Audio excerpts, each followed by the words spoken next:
Back to our channel মিষ্টি lifestyle. তো বন্ধুরা, এখন বাজে সকাল 5টা। এখন থেকেই ব্লগটা স্টার্ট করছি। তো বন্ধুরা, মোটামুটি রান্নাঘরের কাজকর্ম প্রায় শেষ। তো চলে গেলাম ঘরে। দেখো আমার ঘরের অবস্থা, সকাল সকাল কি অবস্থা হয়ে আছে। আর এখানে যেহেতু সেলাইয়ের কাজ করেছি, তাই দেখতেই পাচ্ছ কি অবস্থা। সকাল সকাল এই বিছনা গুছানো নিয়ে কিন্তু তোমাদের দাদাভাইয়ের সঙ্গে আমার ঝামেলা লেগেই থাকে। কি বলো তো বন্ধুরা, সকাল সকাল কাজকর্ম সেরে যখন ক্লান্তি হয়ে যায়, ঘরে এসেও যদি দেখি এলোমেলো হলে মাথাটা এমনিতেই গরম হয়ে যায়।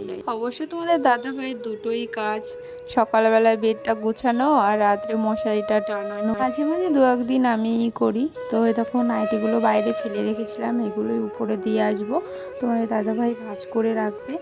তো ততক্ষণ আমি অন্য কাজগুলো করে নেব। তো আর ফ্রিজ থেকে একটু লেবু বের করব। সারাদিনের কাজের ফাঁকে না নিজের জন্য একটুকুও টাইম থাকে না। নিজের জন্য যে কিছু করব, প্রতিনিয়ত ভাবি যে সকালবেলা একটু গরম জল খাবো লেবু দিয়ে। তার জন্য বলেছি বাজার থেকে লেবু, দাদাভাই লেবু এনেছে। আজ একটু কাজের চাপটা কম ছিল, কম না আর কি, সকাল সকাল ঘুম থেকে উঠে আর কি সেলাইয়ের কাজগুলো সেরে নিয়েছে, আর সামান্যই একটু বাকি আছে।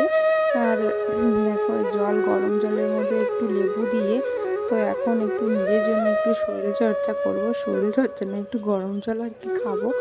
তো চলো, আমি বসে বসে খাচ্ছি। আর ভিডিওটা কে করছে জানো? ভিডিওটা করছে আমার ছেলে। জোরে ধরে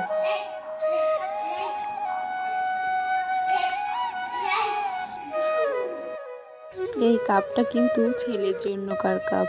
তো আমি খেয়ে নিচ্ছি। আর এটা কি বলো তো, অনেকেই চিনবে যারা এটা খাও, আর না হলে কমেন্ট করে জানিও। আমি পরে নেক্সট ভিডিওতে এটা জানিয়ে দেবো যে এটা কী।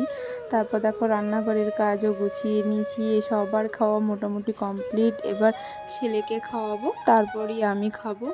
তো এখনকার বাচ্চারা ফোন ছাড়া একদমই খেতে চায় না। তো ফোনটা আমি স্ট্যান্ডে বসিয়ে রেখেছি, বললাম যে একটু ভিডিও হচ্ছে, তুমি খেয়ে নাও। খাওয়ার পরে গিয়ে তার জন্য ওই কান্না করছে আর কি, এইভাবেই বকে বকে খাওয়াচ্ছে। তারপর নিজের খাওয়া দাওয়া করে আস্তে আস্তে 11:30 বাজে। এখন আধ ঘন্টা মতো সেলাই করব, তারপর আবার স্নান করতে যাব। এই কাজটুকু না এগিয়ে নিলে না আর হবে না।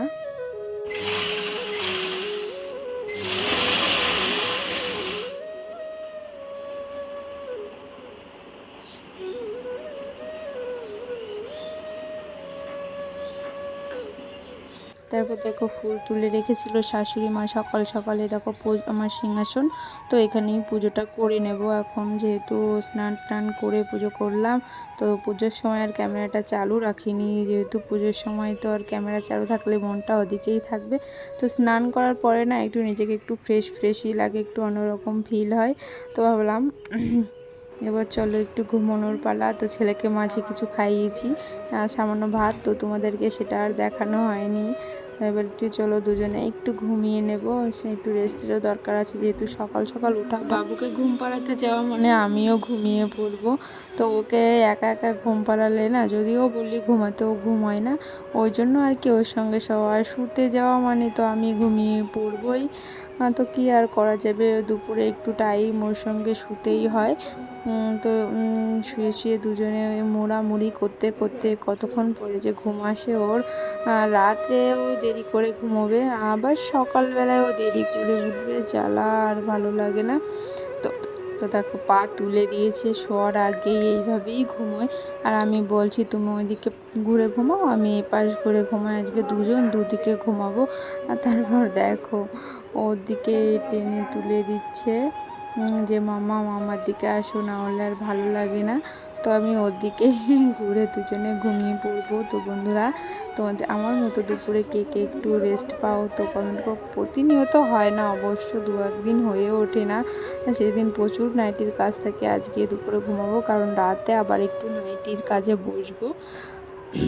তো ঘুমের থেকে উঠে দেখি বাবা এই লিচু আর কিছু আম নিয়ে এসেছে। বাইরের পরিবেশটা তোমাদের সঙ্গে শেয়ার করলাম। আজ কিন্তু একদমই আকাশে মেঘ নিয়ে সুন্দর একটা পরিবেশ, কিন্তু প্রচন্ড গরম। এটাই বাড়ির সামনেটা। তো বন্ধুরা, ভিডিওটা তোমাদের কেমন লাগলো? আশা করি ভালো লেগেছে। তো যাদের বাচ্চা ছোট তাদের সবার ক্ষেত্রেই এরকমই হয়, নিজের জন্য এতটুকু টাইম পাওয়া যায় না। তো ভিডিওটা যদি ভালো লেগে থাকে অবশ্যই লাইক কমেন্ট শেয়ার করে পাশে থেকো। আর চ্যানেলে যদি নতুন হয়ে থাকো চ্যানেলটাকে সাবস্ক্রাইব করে পাশে থেকো, আর পাশে থাকা বেল আইকনটিকে ক্লিক করে দিও।